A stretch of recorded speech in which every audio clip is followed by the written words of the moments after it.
Hello guys, today I will show you how to change opponent rotor color in game EA FC 24.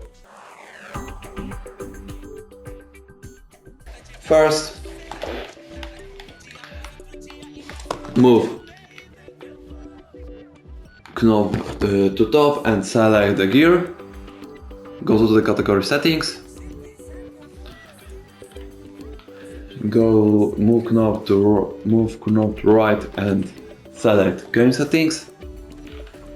Use R1 to go visual category. Scroll down to opponent rotor color and choose to